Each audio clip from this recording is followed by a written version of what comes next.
For those of you who don't remember from this morning, my name's Dana Ascherman, and again, I'm from the University of Florida in Miami, where we will not be having the conference, I guess. I didn't start that rumor. So what I thought I would do is actually start with a real live case of a myositis patient with lung disease and use that really to frame the discussion. I certainly have no intention of lecturing to you for an hour and a half. I have maybe 15 slides or so just to sort of introduce some topics that maybe will stimulate some discussion, although I'm sure you have questions already. So this is a patient, 41-year-old gentleman, underlying history of high blood pressure, high cholesterol. So I guess this is already 13 years ago. Presents to an outside physician initially as an outpatient with swelling around the eye, so periorbital edema. And within a week or so develops inflammatory arthritis, and really no diagnosis is made at that point, and so the patient is being treated with prednisone symptomatically. Unfortunately, about 10 days after this, begins to develop shortness of breath as well as a fever. And common things being common, the patient is admitted to the hospital and initially diagnosed with pneumonia. Usually when people are short of breath and they have a fever, we don't think myositis first, certainly. But despite that presumption, after 2 weeks of antibiotics and then steroids, the patient isn't getting better. And so this is when I was still in Pittsburgh. So the patient was transferred to the University of Pittsburgh Medical Center at that point. And this is, I don't expect to make radiologists out of all of you, but this is an abnormal chest x-ray. So normally this should, the lung field should be black. So all this extra white stuff is fluid, essentially, but this isn't heart failure. And normally we expect to be able to see a well-defined border for the heart, and you can see it's obscured here because there's inflammation or fluid at the base of the left lung here. So when we first saw the patient after this initial 1 to 2 month history, we got some additional history, which was fairly unremarkable beyond the obvious, the lung involvement and the fever and the arthritis. So this patient did not have Reno, so the color-induced spasm of the blood vessels in the hands. Had only mild joint pain at that point, probably because of all the steroids that he was receiving, and no difficulty swallowing, and no other sort of long-term constitutional symptoms like unintentional weight loss. On examination, which was actually when the patient was transferred, he immediately had bronchoscopy and then assessment of the bronchoalveolar fluid, and actually a biopsy, not an open biopsy, but what we call a transbronchial biopsy, which generally is not informative. If we're really trying to make a diagnosis of the kinds of lung diseases that occur in myositis, it usually requires an open biopsy or VATS directed, which means video-assisted thoracoscopic directed biopsy. Having said all of that, this gentleman was definitely short of breath, despite being on a face mask with 100% oxygen. The saturation was only 90%. Otherwise, he had no fever at that point.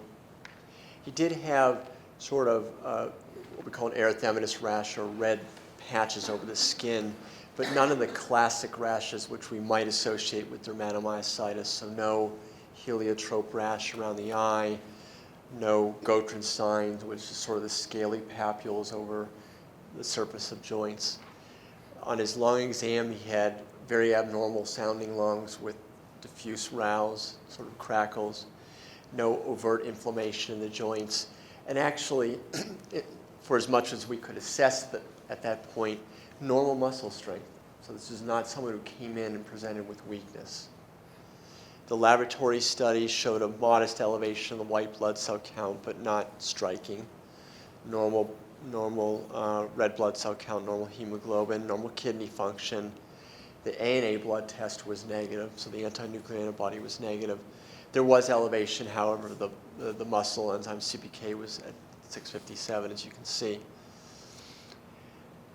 Somewhat, probably, 3-4 days after this initial procedure, the biopsy actually did come back with, this is all sort of technical talk, but what we call organizing hyaline membranes, almost what we would see in so-called acute respiratory distress syndrome, which is not necessarily linked to myositis. And COP stands for cryptogenic organizing pneumonia. It's one of the subtypes of inflammatory lung disease that we can see with myositis. And then, as if we hadn't tortured this poor person enough, we got an EMG because of the suggestion of at least subclinical muscle involvement, and it did show evidence of a generalized muscle disorder or myopathy. So at that point, we were able to make a definitive diagnosis of polymyositis even without a muscle biopsy.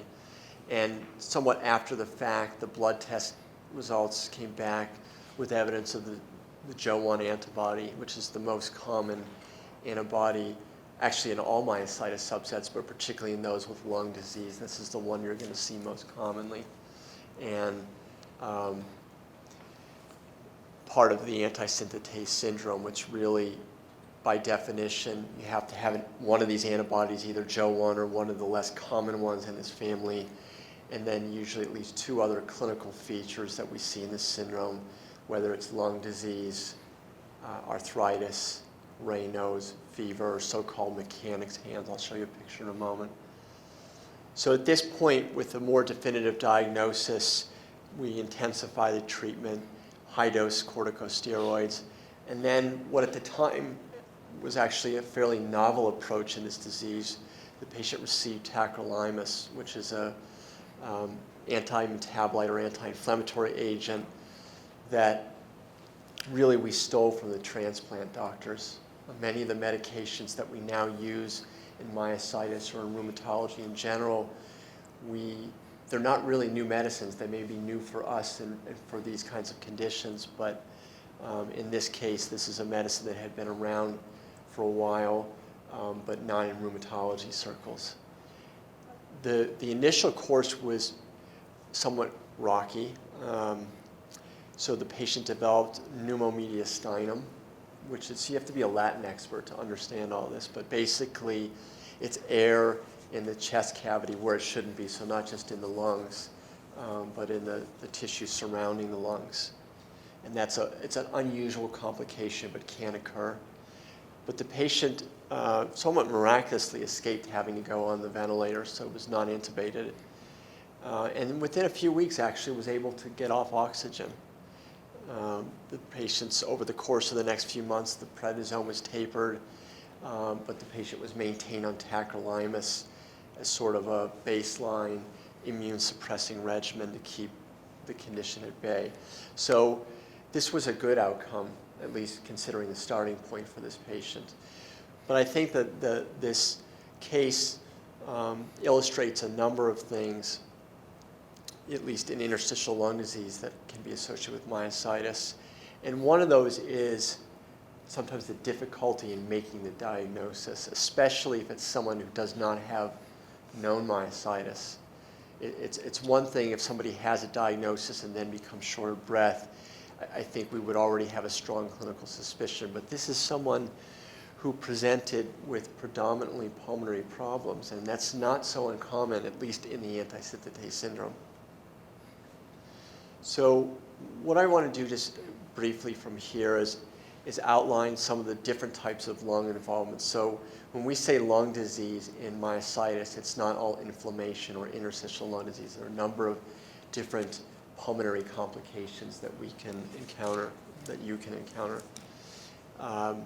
I want to go over some of the basics of how we make a diagnosis of these different types of lung disease, and of course spend a little bit of time on how we are currently managing lung complications of myositis.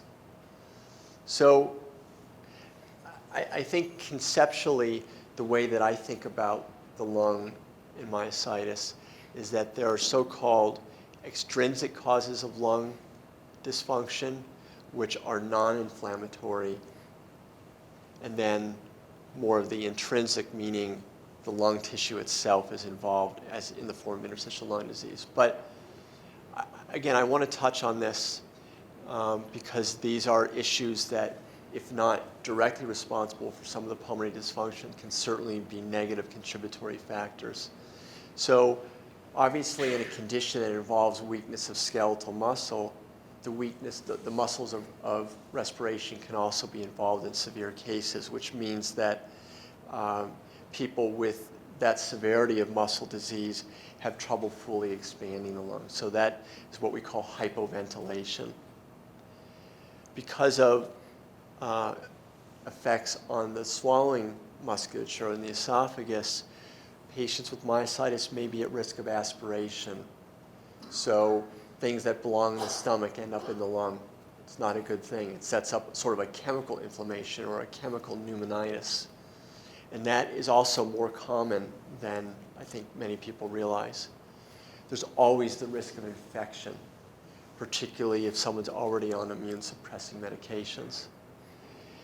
We fortunately don't see a lot of congestive heart failure, at least not directly from myositis. So yes, the heart can be involved in this disease, these diseases, but the heart muscle is not the same thing as skeletal muscle, which is why it's not that commonly involved.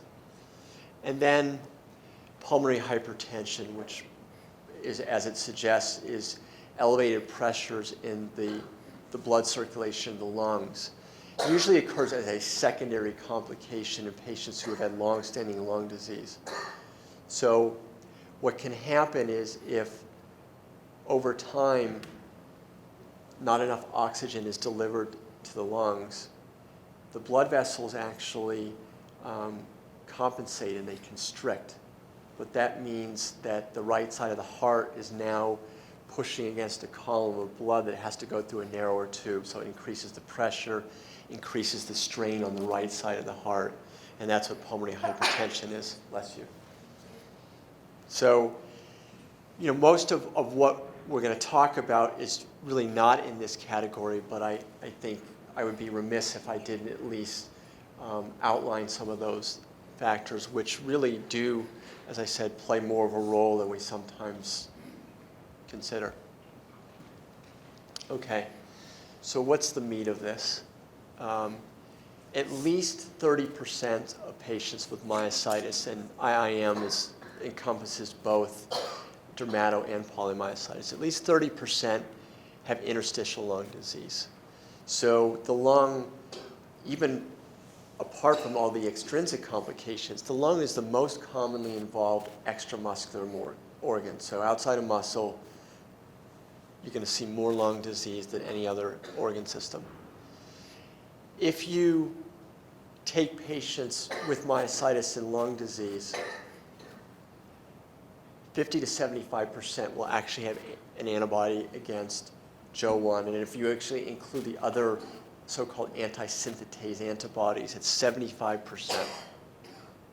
So that leads to this statement. There's a very, very strong association of interstitial lung disease with all the anti-synthetase antibodies. What does that mean, by the way, anti-synthetase?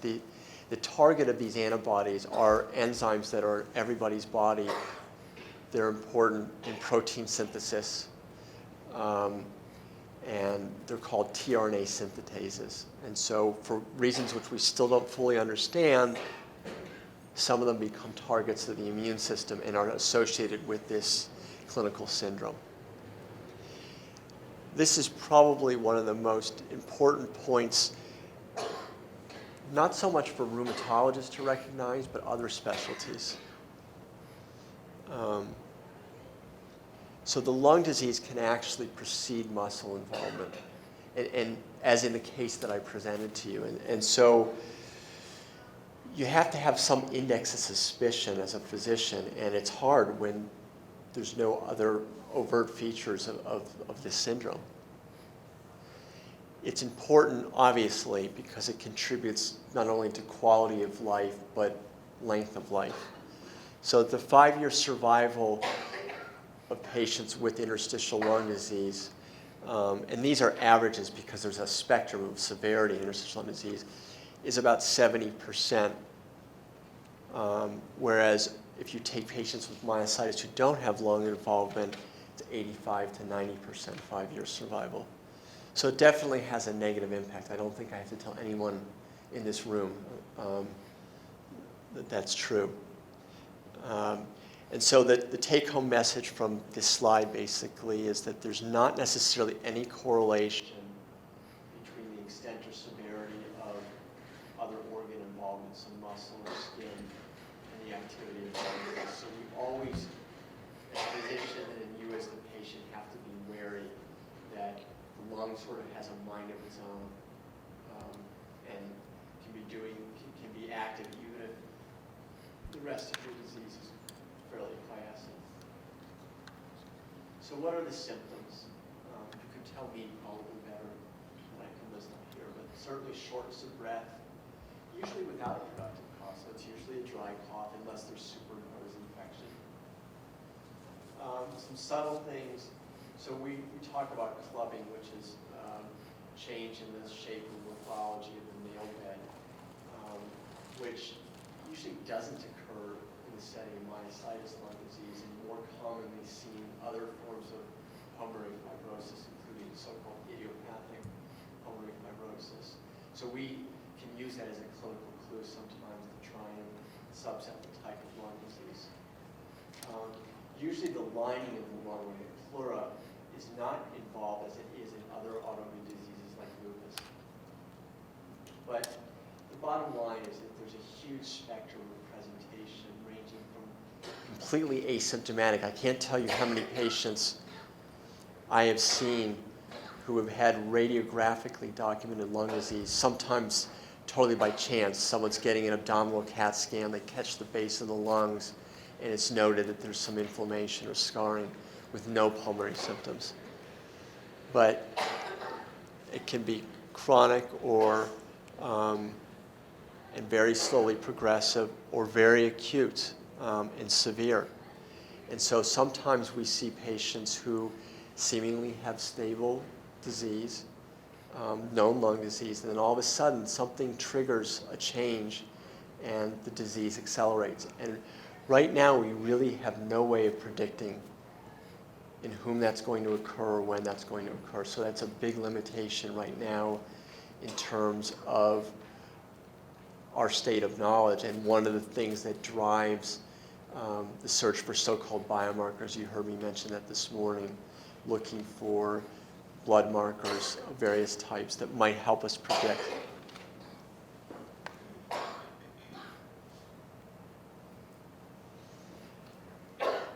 So how do we make the diagnosis of lung disease? So it's simple, but it's not really simple.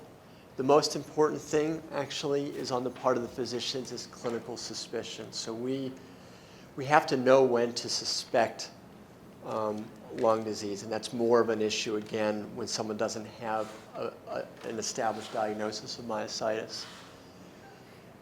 Imaging in the form of really, chest x-ray is not that helpful unless it's really advanced or established disease. So kind of the gold standard for making a diagnosis is the CAT scan. We don't have to use intravenous contrast as long as we're not worried about blood clots or pulmonary emboli. This can all be done without contrast. So, there's a lot of questions about how safe is it to get these CAT scans, and certainly, we try not to do this more than every 6 months, and it's not automatic that it's every 6 months, but the technology is getting better. The radiation is really not that extensive, and so although we try and limit the number of scans that we're getting, if someone has to have a scan twice a year, that's certainly well within the range of accepted exposure. Pulmonary function tests, which probably most of you have had at some point. Not only static pulmonary function tests, breathing into the tube and measuring lung capacity, but also, when possible, we like to do what's called a 6-minute walk test, and that really gives us a better sense of what the lung and the pulmonary circulation do when someone's exercising, and sometimes can unmask dysfunction that's not so obvious just by doing the static testing. And then there are situations where it is appropriate to get a biopsy. As I said, usually we advocate an open procedure rather than the transbronchial biopsy. But in many cases, it's more to rule out an alternative process than it is to make the diagnosis of myositis-related lung disease.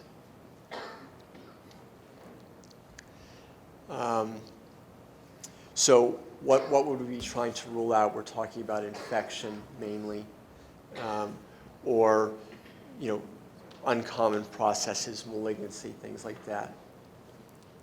And my point is that usually we can make the diagnosis with steps 1, 2, and 3 without a biopsy. Okay. Beyond these modalities, you've heard sort of ad nauseum, we're all talking about autoantibodies now, so that these are blood markers that can be used, and they're amazingly helpful to us as clinicians because they really have predictive potential or prognostic potential. So we know when we get someone with a JO1 antibody, that doesn't mean everyone's going to get bad interstitial lung disease, but that gives us a head start. We know to look out for that as a potential complication. And I have a question. yes? The three in the purple circle, PL7, PL12, and JO1, are those the three for antisynthetase? Yes. So, right. So the big purple circle, and some of them are so small that I haven't even put letters on them, but they're basically. There are 8 synthetases which have been found to be targets in humans. There are actually, in our body, we all have 20 different tRNA synthetases. And so far, 8 out of the 20 have been found in patients with the antisynthetase syndrome. JO1's the most common, but as I'll mention in a second, these other ones, which target slightly different synthetases, are very much associated with predominant lung presentation. So people with PL12 or PL7, actually, it's the exception rather than the rule to have muscle disease. It's almost all lung in these cases. Yes? Will your slides be on the TMB website? I can't answer that for sure. I'm certainly happy to provide them. We can. Okay, and I don't expect anyone to memorize this slide. It wouldn't be meaningful in that sense, but I put it up anyway to show a couple things. So these are some of the antibodies that we see in myositis. And again, you see JO1. All right. These are the molecular targets.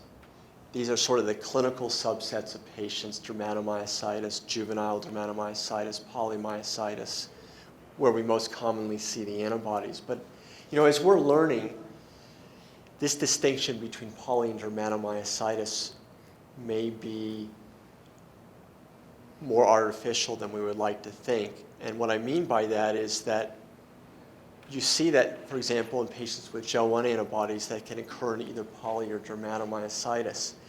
And it's really the syndrome associated with this that is most meaningful in terms of determining course and treatment.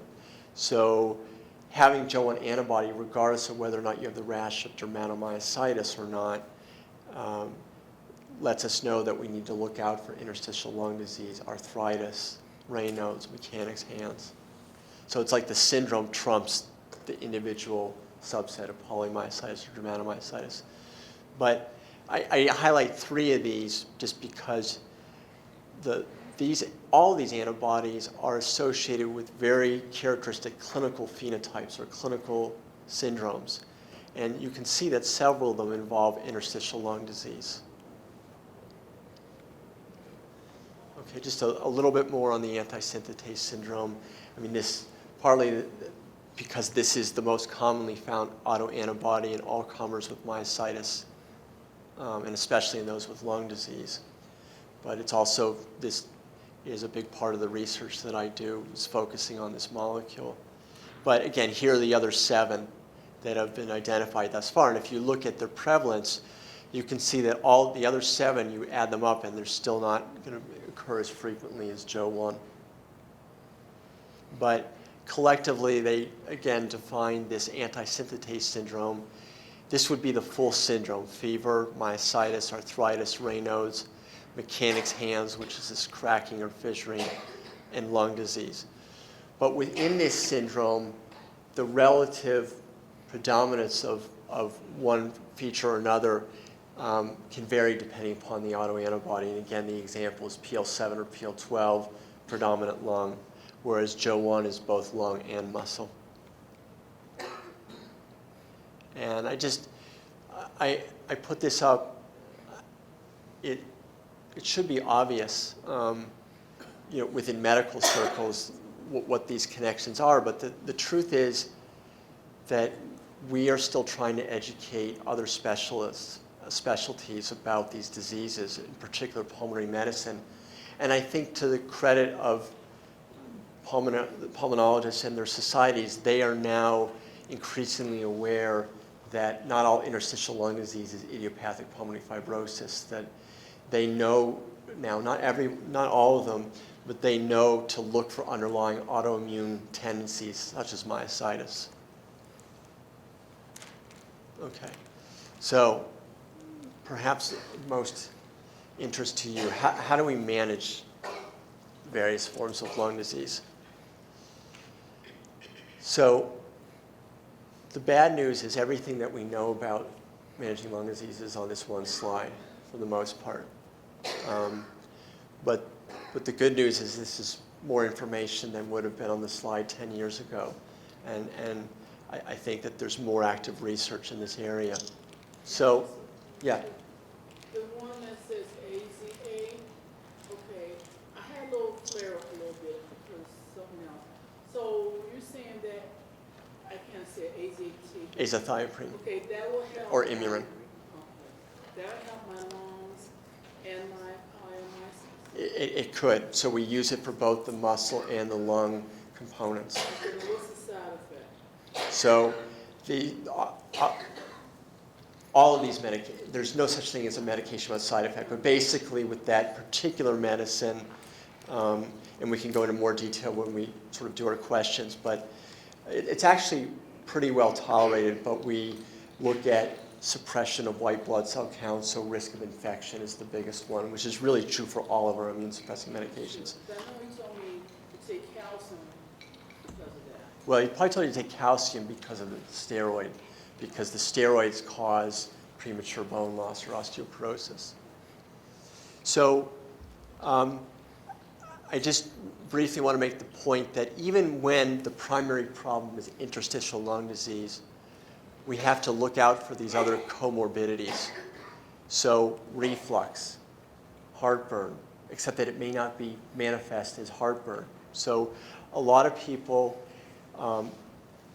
gastroesophageal reflux, acid contents coming up through the stomach and the esophagus, very, very common. And one of the manifestations may be a cough that's worse at night than during the day, because when you're lying flat, you don't have gravity working in your favor.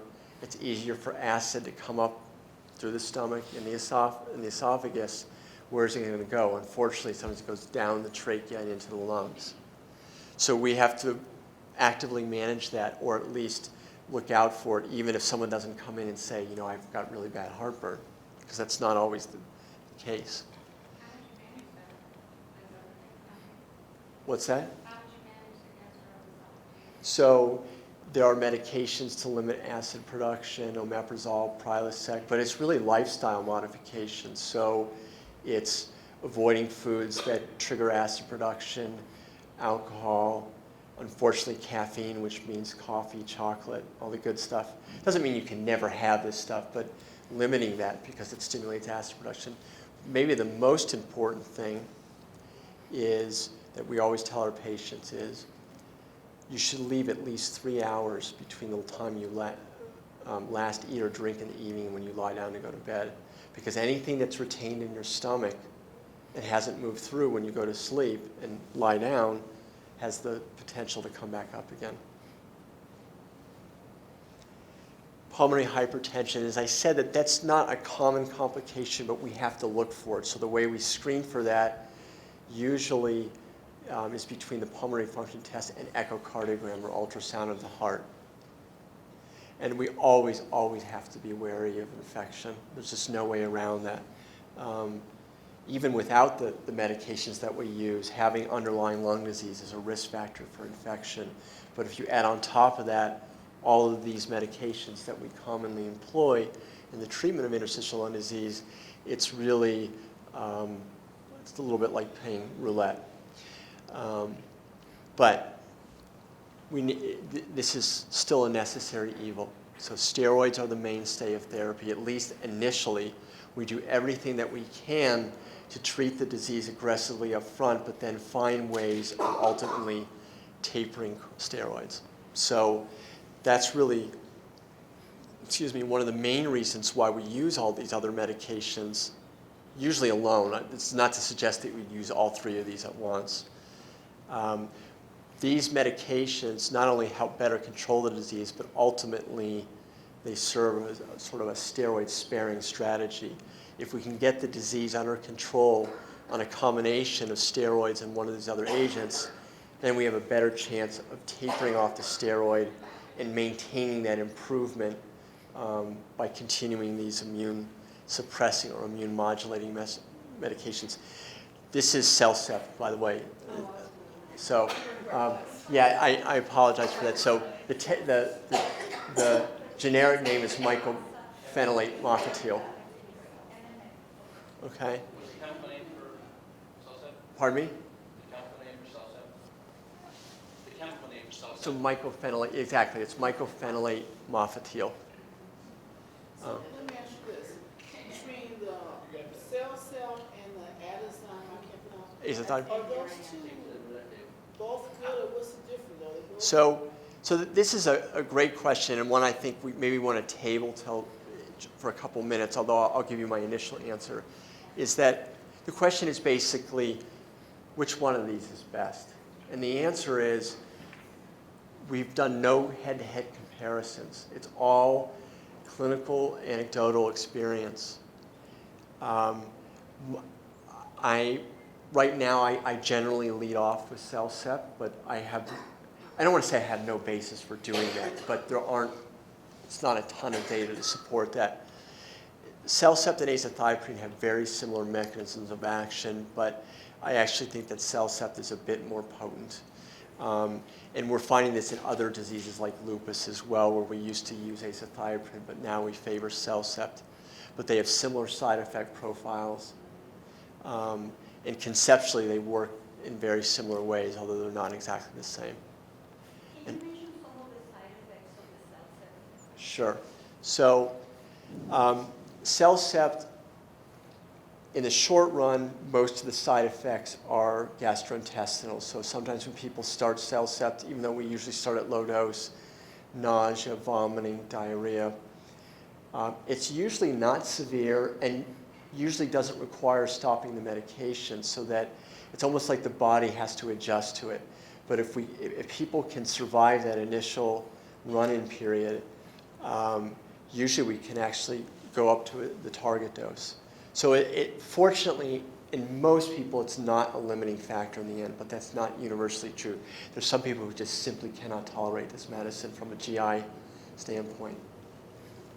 I take CellCept myself, and I had to be off of it. Well, I had surgery for about 8 days, and I was having a reaction to CellCept because if I took three of the pills, 500 milligrams each, I could hardly walk. And then if I just took 2, I could walk. So I called my rheumatologist, and they said, you're having a reaction. Too much is too much for you. You know, I don't know what to say to that, except that, common sense would dictate if you have problems at a higher dose, you try going to a lower dose.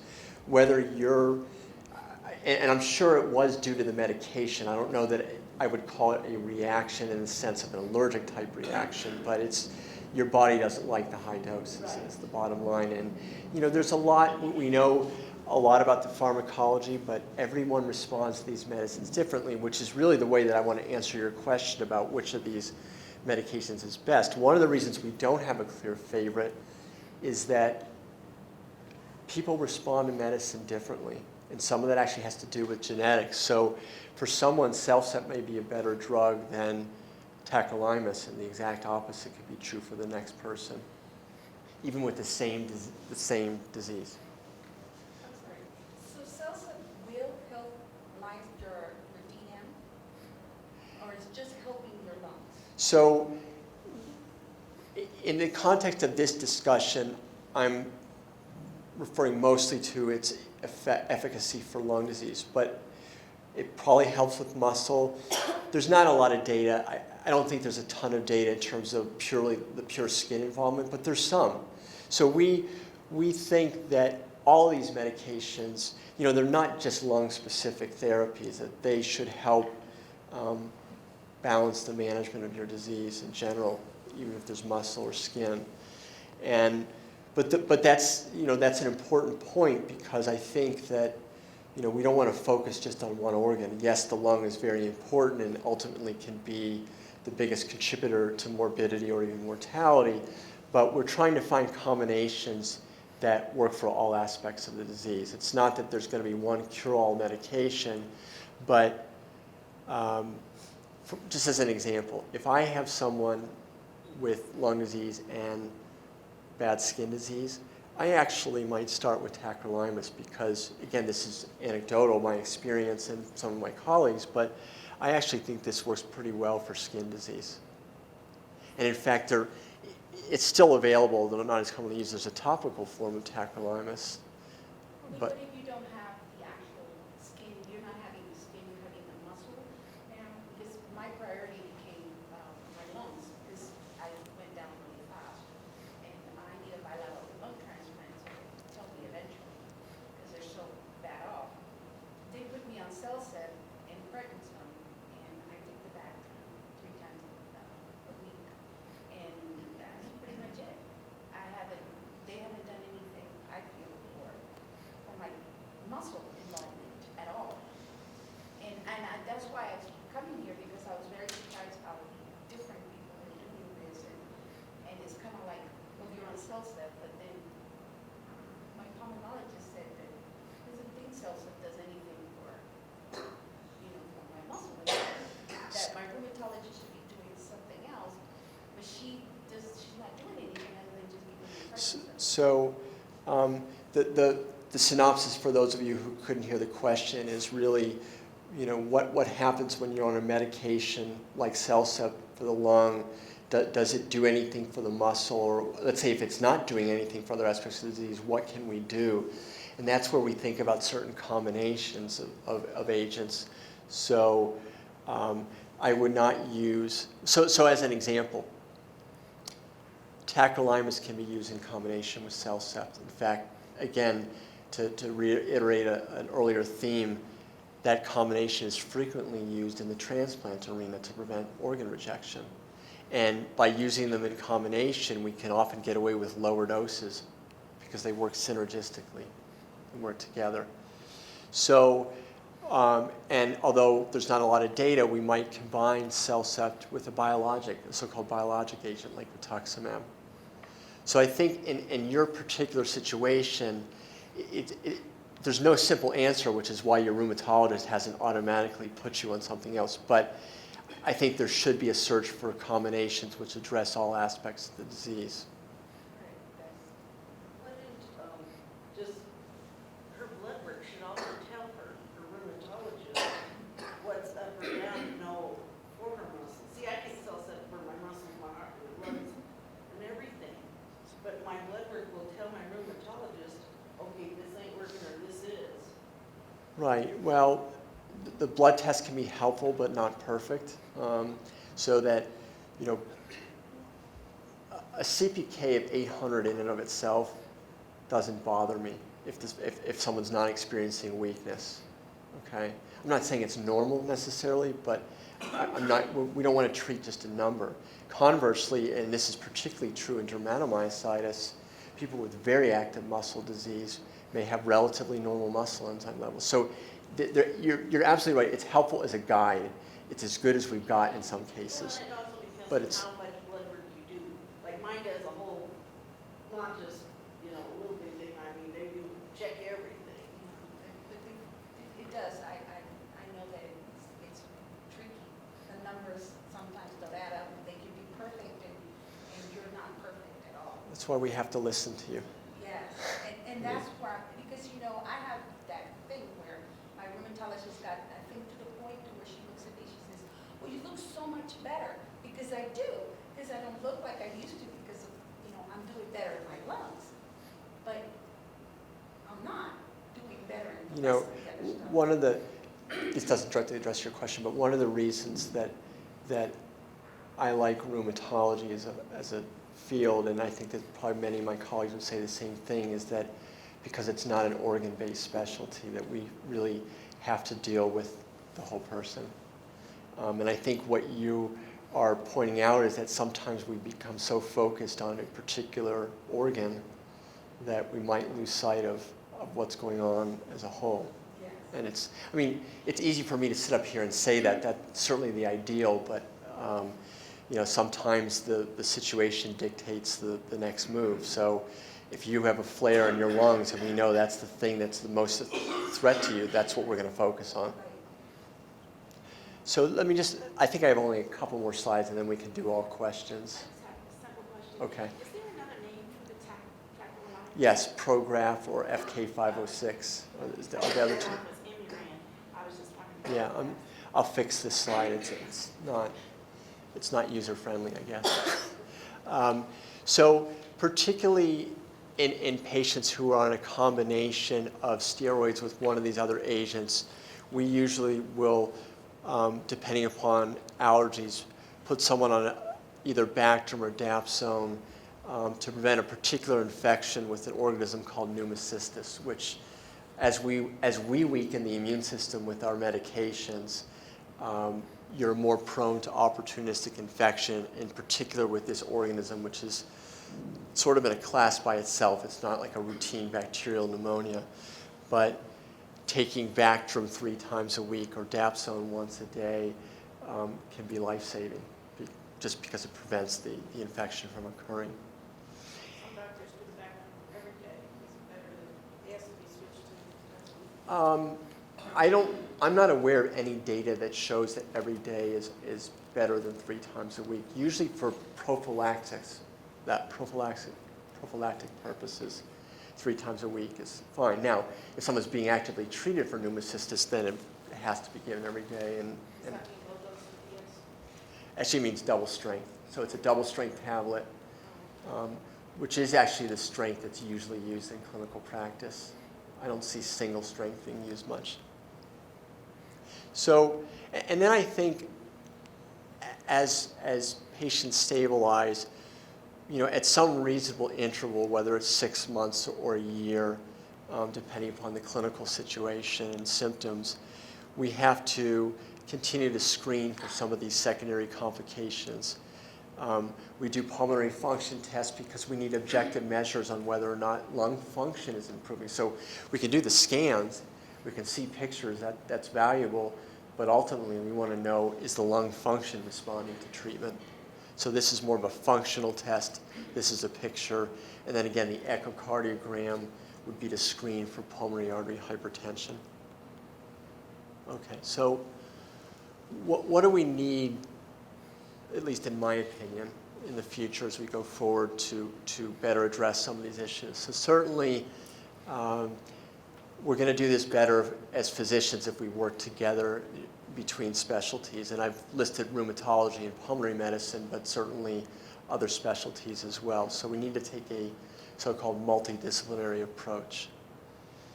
We really need, I got the sense from some of the questions this morning that there's an understandable level of frustration on your part that we keep saying, well, we don't really recommend this therapy because there's not enough data to support it. And I realize as we're saying this, it might look like we're hiding behind that as sort of an excuse, but that's really not the case. This is not simple, that there are sometimes problems that are worse than the disease associated with these treatments. So we really have to be as rational or as logical as we can be about our treatment approaches. And so part of that is to develop larger databases that cross institutions, where we are collecting data from all of you or your experiences to make these decisions, so that we actually can come up with better approaches. And part of that is not only collecting clinical data, but collecting biological specimens for research, so blood or cells. And if someone has a lung biopsy, looking at lung tissue. And so we can come up with so-called biomarkers, whether they're antibodies, whether they're proteins in the blood, or genetic tests that collectively help us put together a panel that has real life meaning for you. So if you have marker X, Y, and Z, we know that your lung disease maybe is going to respond to this drug better than that drug. I mean, that's the kind of information we're after. High resolution. It's actually not high resolution chest CT. HRCT stands for high resolution computed tomography. But it's understood it's of the chest in most cases. And I think the other thing which for the most part happens is we have to share our data, that we can't protect our turf.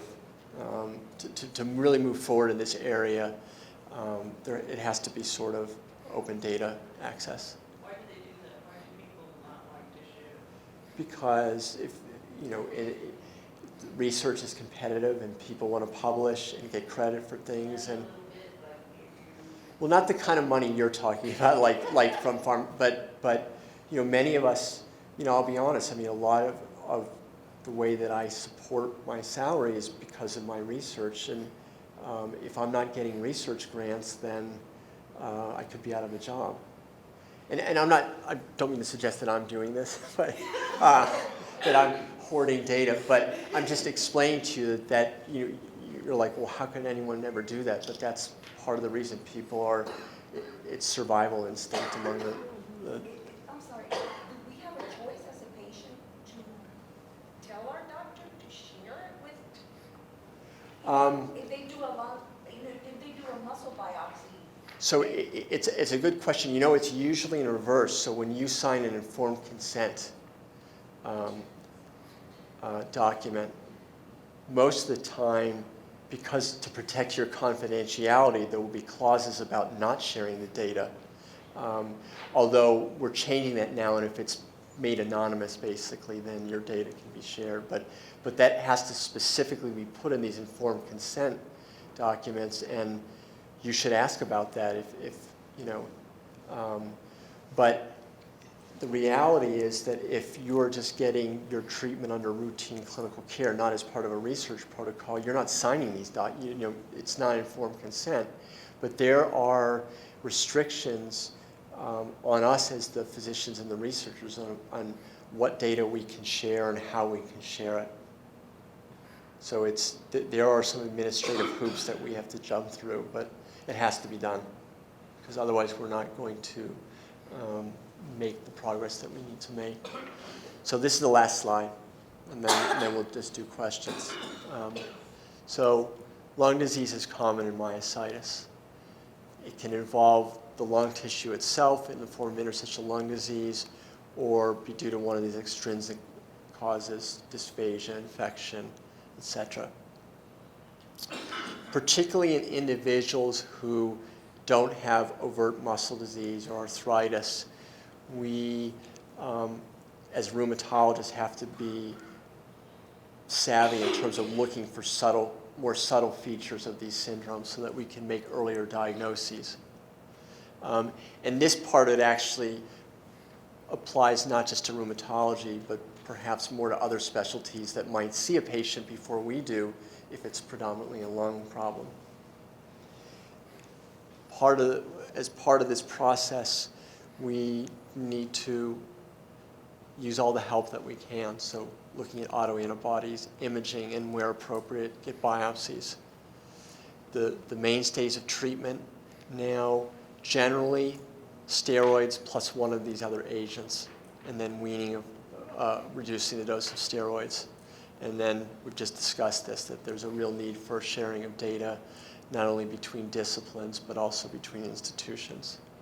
So I will stop there and be happy to entertain questions. I have ILD and I have bronchitis.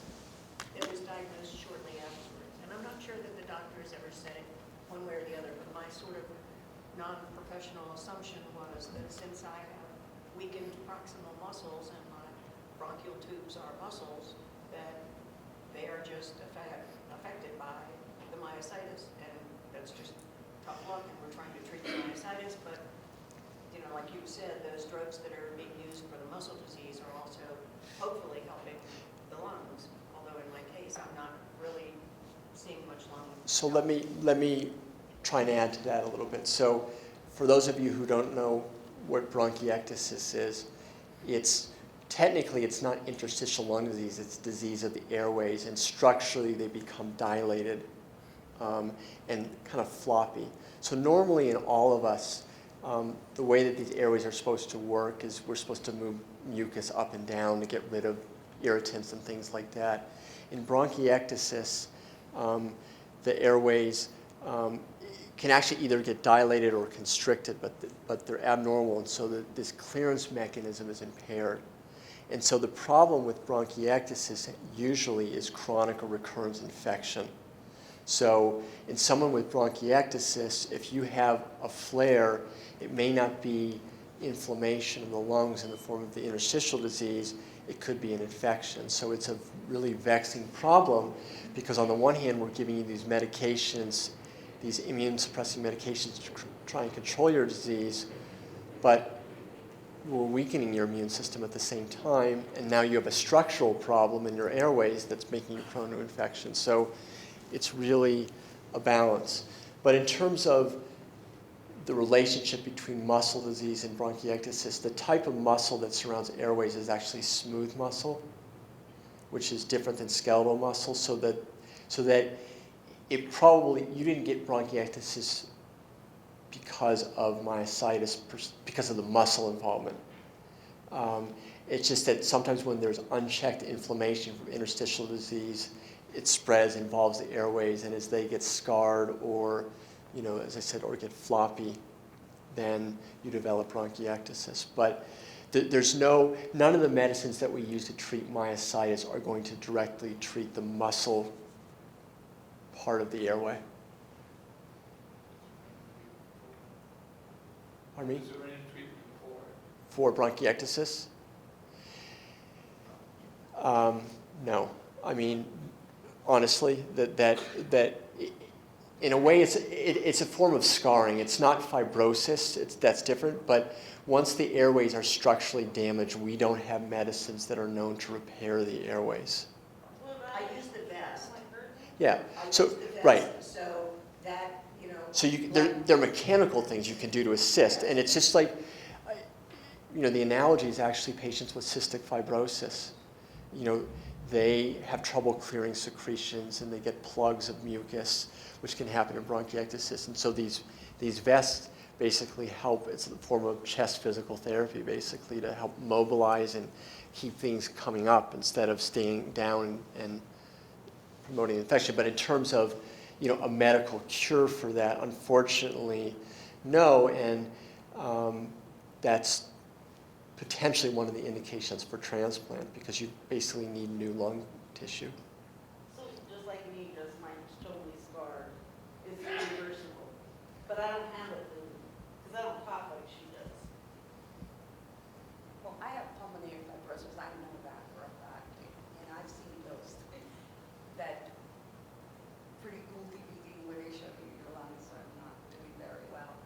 And, I'm not sure I would use the word cool if I were the patient, if I were you, but I know what you're saying. you know, I have to say that now because it was quite a shocking, and I was one of those that went downhill real quick. What caused the pulmonary fibrosis is irrelevant now because they have to treat it the same way. So I ended up at Duke tried to go to a clinical trial because they didn't really know what to do. And I was very lucky because they put me on Cellcept-NDI to treat my lung issue. And I was 24/7 on oxygen a year and a half ago. And I'm very stable as far as my lungs are concerned. And back in Elizabeth City, North Carolina, I can walk around and I can deal without oxygen for 8 to 10 hours. I can't exercise, I can't do none of that. But my muscle involvement has become More of an issue. Yes, and how I came here so that I can go back and tell my rheumatologist without offending her So, what so, I would need to do next. so I can't, in good conscience, tell you what to do because I Right. haven't examined you and everything. But I think the things off the bat that I would consider would be combination therapy with the Cellcept and low-dose tacrolimus or Prograf, or considering something like rituximab, which can be used in combination with agents like Cellcept. I actually, that reminds me, I want to touch on something else because more and more people are talking about pulmonary fibrosis. I think that there have been a lot of questions, well, I shouldn't say a lot, but I've had patients ask me questions in our interdisciplinary clinic when I see patients with the pulmonologist about pirfenidone. I don't know how many of you have heard about this medication. There was recently a publication discussing or revealing results of a trial with this agent in idiopathic pulmonary fibrosis because theoretically it works by reversing scar tissue. So, the hope is that in people who have fibrotic disease that it might reverse part of it. But there's been no study in rheumatic diseases, myositis or scleroderma. So, people are coming and saying, should we go to Mexico to get the medication? And, it's another one of those things like the stem cell. We can't say, I'm not saying it wouldn't work, but we just don't know the answer to that. And we don't know necessarily how it will interact with some of the other medications that are being used. The Pirfenidone. question I had was asked about different things that cause lung scarring, whether maybe you can talk about some of the things that would cause it. So there are many things that can cause lung scarring, but in the setting of myositis, what we think is going on is that even if it's not detected until the stage of scarring, that there's some preliminary phase of inflammation, and that when inflammation persists untreated or incompletely treated, eventually the lung tissue responds by forming scar tissue. So there's something called myoepithelial transition. So the cells in the lung tissue actually change their shape and they change almost their internal program, and they become more like fibroblasts, which are cells in the body which produce collagen, which is really what scar tissue is. So, in the setting of our disease, it's likely a result or a sequela of long-term inflammation. Now, there are many other lung diseases. There are environmental exposures that trigger hypersensitivity or an allergic type reaction in the lung. Usually those resolve, but in situations where the offending agent is not removed and there's this continued inflammatory insult to the lung, eventually the lung is going to respond by forming scar tissue. The reason I'm asking is I've been seeing an allergist for 10 years. I'm taking low-dose steroids inhaled daily. And last year I was told I have bilateral scarring. And I think I may have the antibody, I'm not positive off my head, that leads to me towards interstitial lung disease. And I'm just wondering different causes of the scarring, which you just covered. But I'm wondering if the low-dose steroids can be masking my symptoms so I'm not crying to the doctor about it. It's possible. It's possible that, and I think even without the steroids, there are many patients who have lung disease and don't know it. And that's why, you know, I gave the example of someone getting a CAT scan for a totally different reason, let's say the abdomen, but they often get the base of the lungs inadvertently, and lo and behold, there's scar tissue there. And someone who never had pulmonary symptoms. And I think that because the disease can be asymptomatic at first, that's a setup for this prolonged inflammation, and it's not being treated because it's not, no one's aware of the problem, and then by the time we find it, the tissue's already converted to scar. Would it be a good idea for somebody to have a lung transplant, even though your disease that you have, it attacks itself? So wouldn't a lung transplant like attack something new coming into your body? It's a good question, and this applies to transplantation of any organ in the setting of autoimmune disease. The question is, why won't it just come right back in a new organ? And there's are a number of reasons why it doesn't automatically come back. So we can successfully transplant lungs in myositis patients, or in scleroderma patients, or kidneys in lupus patients. Part of it is that the regimens that we give to prevent organ rejection are immune suppressing, so they prevent the process from coming right back. And there's some complicated immunology, of course, but if you think about most of our autoimmune diseases, and for you that's myositis, you didn't develop it at birth. You were 30, 40 years old. So it takes time, and we may be resetting the clock a little bit, at least for a particular organ. But for sure, if the disease is still active outside of the lung and we do a transplant, I think there probably would be a greater chance of getting early return of disease. But what? Would you more likely die getting a transplant? I don't know that necessarily. I mean, yes, that would impact mortality, because if your graft fails and you needed the lung transplant and now you've got a failed transplant, yes. But usually that's not the case, and the mortality from lung transplant isn't necessarily higher in myositis than it is in scleroderma or lupus. But the mortality in general in anyone undergoing lung transplant is still pretty high, and so we reserve that treatment option for kind of the last step. We know, because I figure, well, when I come down to that part, I shouldn't get one, considering it'll probably just attack. No, I mean, you would not be excluded from getting a lung transplant because of your... What I'm saying is, I was thinking that maybe it should go to someone else that needs it, considering I was afraid that my body would attack my new set of lungs or my one lung. So, again, that's a whole other topic of discussion, and one I'm not an expert in terms of how people are ranked for transplantation, but the bottom line is that the decision for you to get it, the way it works in general now, these transplant registries, is it's based on need. Yeah, I understand that part. And it's not just time served, it's based on need. Should I not, if I ever came down to needing one, should I not get one? You know, considering I have this disease and it would attack. So while I would say that's very altruistic of you to think about someone else, it's not a certainty that it would come right back. So and if it were, no, you wouldn't be transplanted, but that's not the case. The reality is that we don't know, we don't even get to the point of making such a choice, because you have to go through so many tiers before you even get to the list. And I know that by experience, because I was so bad off that I thought I was in the I was going to go meet some people so that we could figure out if I could get on the list.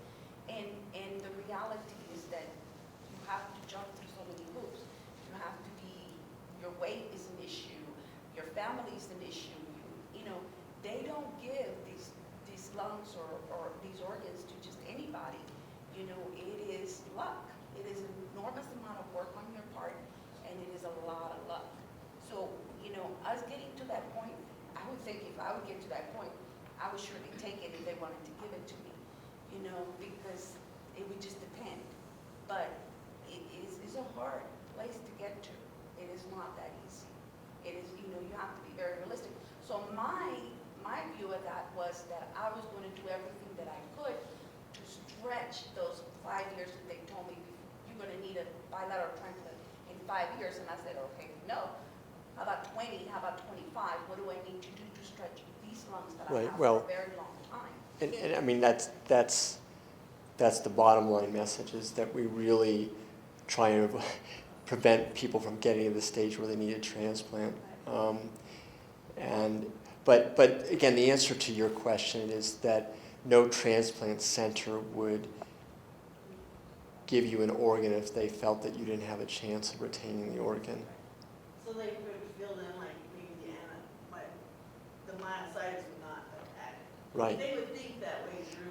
I mean, there would always be concern about that, but that would not preclude transplantation. Yeah, I get the annual echocardiograms to monitor the hypertension, some kind of borderline 35, 36.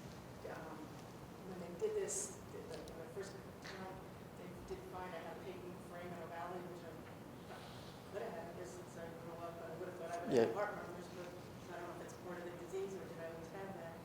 But I'm thinking just having that patent foramen ovale, that might actually be helping decrease the pressure. I give that a little bit of the cardiomegaly, large heart failure, the pressure, I guess. But is this something I could ever get the pressure down, lower than, 36, 35? So let me just summarize your question for everybody else who maybe didn't hear that. So you have a patent foramen ovale, which is essentially an opening between the left and the right atrium, so the smaller chambers of the heart, and it's undoubtedly congenital. It's unusual for that to form or be acquired. And in fact, in your case, that might actually be helping to unload the system a little bit, sort of a pressure release or release valve. But the other part of your question is there anything that can be done to treat the underlying pulmonary hypertension? And the answer is yes, that we have medications that are relatively selective for the vasculature and the pulmonary circulation and helps to dilate the blood vessels and lower the pressure. You are, with those numbers, borderline. So we have these cutoffs for defining mild, moderate, severe pulmonary hypertension, which is part of what goes into deciding whether you should be on treatment. The problem with echo, it's a good screen and it's relatively reliable but not super accurate. So usually when there's a question about whether this should be treated or addressed, you have to have a right heart catheterization.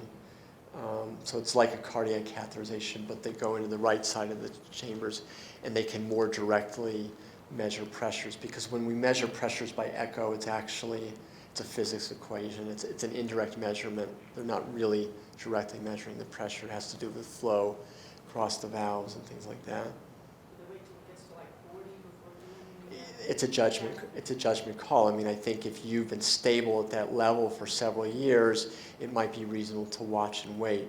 If there's been a gradual upward trend, even if you're only at that threshold of 35, then it might be reasonable to have the right heart catheterization to get the more accurate measurements.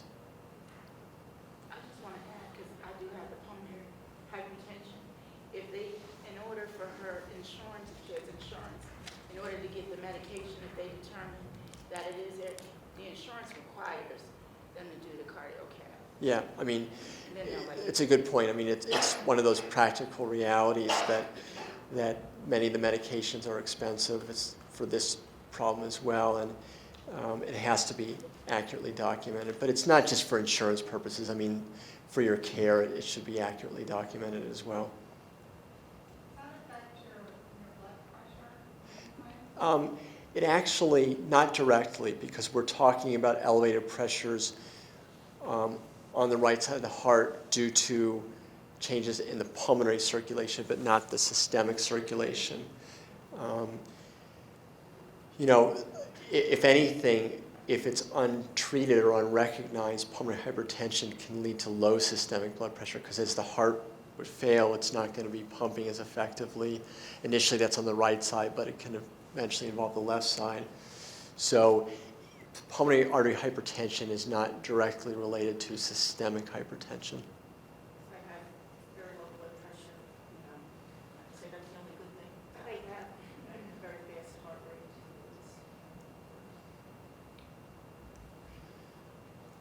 Sorry, I don't mean to ignore you. It's all right. So what would you recommend for the serial monitoring? Is it year CAT scans? So there's, the question is, you know, what's a rational approach for screening in somebody with this disease? And I'll give you two answers. So if you don't have known lung disease, okay, so let's say you have myositis and you have one of the antibodies and we know to look out for it, I would advocate yearly pulmonary function tests, and if there's any change in either the respiratory mechanics or what we call the diffusion capacity, which is the ability, it's not measured as oxygen, it's it's carbon monoxide, but sure. So yearly pulmonary function tests for the respiratory mechanics, but also diffusion capacity, or it's abbreviated DLCO. If we see any changes in those parameters, then we would definitely get a CAT scan. And this is, the presumption here is that someone doesn't have symptoms. If you have symptoms, then we're going to do all this assessment based on that. Now, what about in someone who has established lung disease and is on therapy? I mean, still the most important determinant of follow-up testing are your symptoms. But basically, I think a rational approach, and one that I use with my pulmonary colleagues, is that if you were relatively stable on therapy, that we would probably repeat the pulmonary function tests on a 4 to 6 month basis. And if those were stable, continue that pattern and maybe not do imaging even every year. But the pulmonary function test and the clinical symptoms, I think, are the two most important guides to follow-up imaging. The echocardiogram, I think there are no established guidelines, but I think an annual echocardiogram is reasonable. I have just one other question. And I don't know if you can answer this or not, but what do physicians consider weak? Because, I mean, none of us are what we were, but, I mean, if I go in and say I'm weaker than I was, what would you think is clinically? So I often have this conversation with my patients that we have these scales that we use for measuring strength, and I'm sure most of you are aware of this, and we have, you know, either on a 5-point or a 10-point scale, and we use that.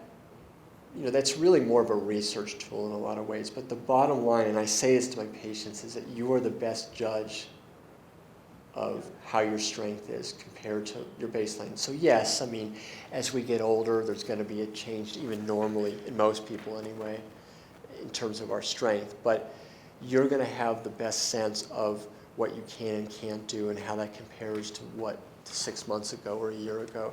So if I hear from one of my patients that they feel weaker, even if on my little numerical scale I get similar readings, I'm going to listen to that and go further, either in terms of assessing muscle enzymes or other tests to really gauge the activity of muscle inflammation. Just a quick question. I've had 2 pulmonary function tests, a baseline when I was initially diagnosed 2 years ago with myositis. It also has the SRP antibody.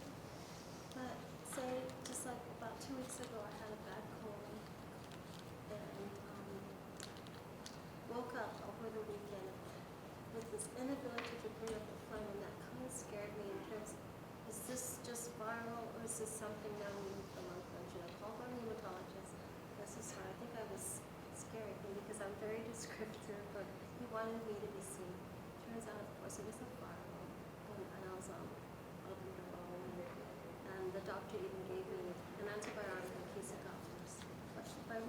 just mentioned, he would have a low threshold on taking that antibiotic. Okay. I recovered. I didn't take the antibiotic. I just wanted to know. So the question basically is, how do we respond, at least as rheumatologists, when someone with lung disease has a change in status, and in your case, sort of congestion but inability to sort of mobilize phlegm or sputum. So there's a lot that goes into answering this question. What are your baseline medications? What is your immune system like? Are you having fever? Things like that. So those are all variables that go into the decision-making process.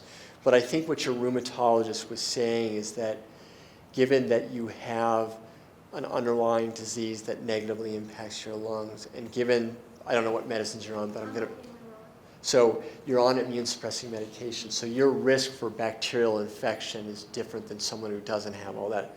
So I think that's what he meant by his threshold for treating you would be lower. And I would agree with that. I mean, there's always the opposite side that as we overuse antibiotics, we have the potential to encourage resistance. And so, we'd like to be able to distinguish situations that really require antibiotics and those that are viral where antibiotics have no role. And that's often a judgment call. So that comes with experience, and it's different for different patients, and your rheumatologist presumably knows you a little bit at this point, and that's also part of the equation for deciding when to jump on this and treat it. But it's not cookbook. There's no formula for this. I want to ask you a question. I get 50 grams of immunoglobulin over 10 to 12 hours, and I say every fourth or fifth infusion towards the end of the infusion, I get severe Bless you. breathing challenge. And a nurse looks at my lungs are clear, but I feel like there's like a clamp in the center of my it's just difficult to exhale, inhale. And I'm just wondering if you've had any experience with infusion of immunoglobulin. I know it's off topic, but it pertains No, it's fine. So, I've certainly had patients who have had various side effects from IVIG infusions, including shortness of breath and things like that. And I think although these symptoms are well recognized, they're not well understood, like what's the basis for that. In the lungs, one of the things that we worry most about, and I think this is fortunately different than what you're describing, is that some people you can actually get clots in the circulation, so you could have a heart attack, or I'm not trying to scare you, but apart from that, if this is something that's more muscular, let's say, that's causing constriction, even if we don't know the exact cause of it, usually we respond by slowing down the rate, and that can often alleviate the symptoms. Doesn't always work. No, I've done that. I've absolutely slowed down, stop it. I mean, that would be the first thing that I would advise, is if you have symptoms like that, is to either temporarily stop the infusion, see what happens with the symptoms, whether they persist or not, and then start up slowly again. And even though it's already a long day for you because we can't run this in fast to begin with, it still pays in the end to slow it down a little bit more. But I think, although I've had patients describe similar things, I don't think that we, as I said, that we know how the IVIG causes that in some people. Is the mechanics hands directly with the lung disease, or is it other things that can cause that? So it's highly associated with the lung disease because it's part of the synthetase syndrome. But the comment that I made earlier is that we can't always use it as a barometer of what's going on in other organs, meaning that the mechanics hands could be really bad and the lungs are stable, or the opposite. Same thing with muscle. Muscle could be active and lungs could be stable, or the opposite. So, that would suggest that it's not, even though they're associated as a syndrome, that physiologically it's not the exact same process that's causing the changes in the hands and the changes in the lungs. And maybe a more direct way of answering that is that we think that mechanics hands has an underlying circulatory basis. So usually people with mechanics hands also have Raynaud's, which is, this intermittent constriction of the blood vessels. So there seems to be some connection between impairment in peripheral circulation in the mechanics hands. Whereas in the lungs, we don't necessarily think of this as being a direct vascular problem in most cases. So that might explain how they could be sort of disconnected or uncoupled. Did they misdiagnose and say that you have the lung involvement, but it was actually the coincidence that you got the muscle stuff at the same time, and when they did the x-ray, they saw the scar tissue? It could have been something from your childhood, not really from... It could have been, and I don't mean to be flip, but at some point we stopped believing in coincidences. I mean, if you have two unusual things at the same time, our initial impulse is to try and connect them.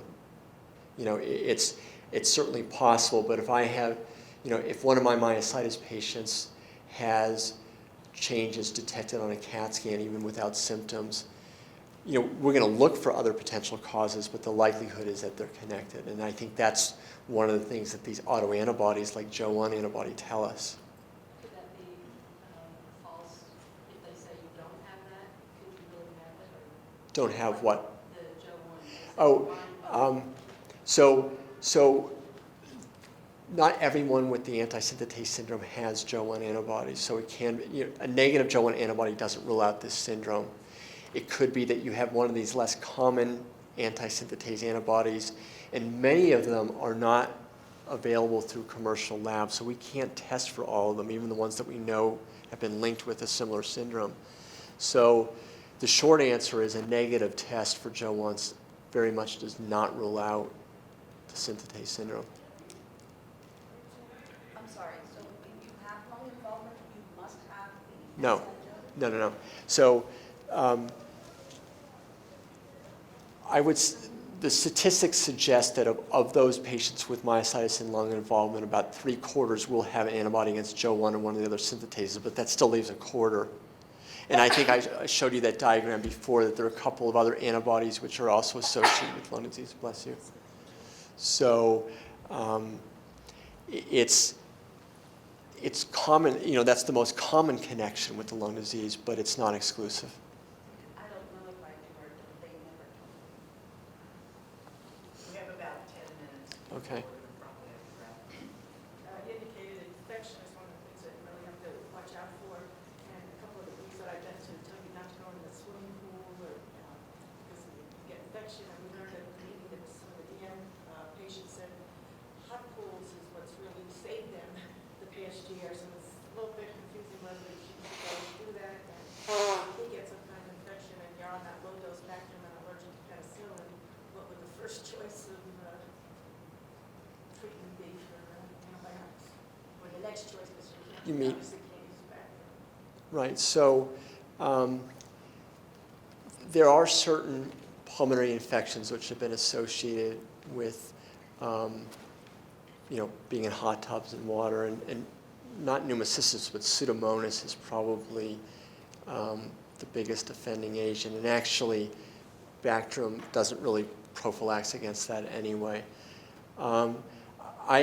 I have a hard time with this question, and usually if it's asked and I'm with my pulmonary colleague, I defer to her to answer the question, because I think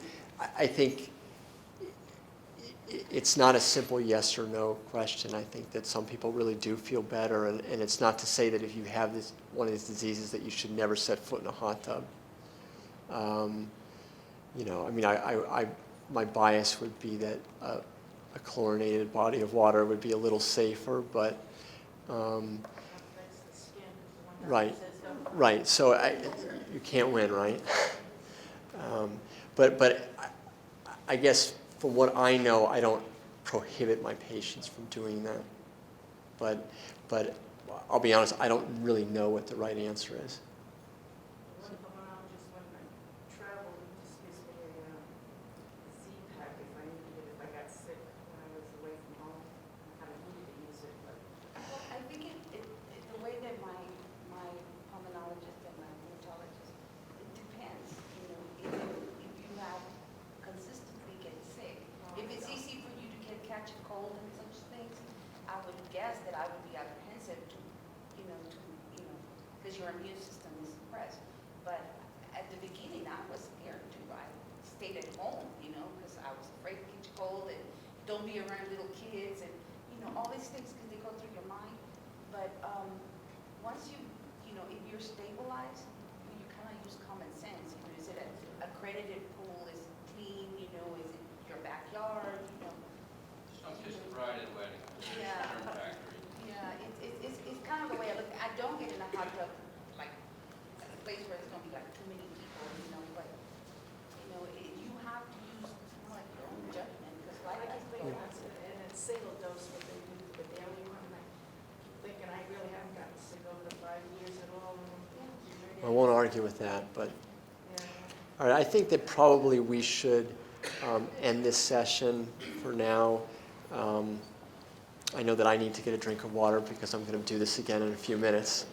You're very welcome, and certainly I can speak with you individually if I see you as the conference progresses, but I appreciate your attention, and hopefully you got something out of this.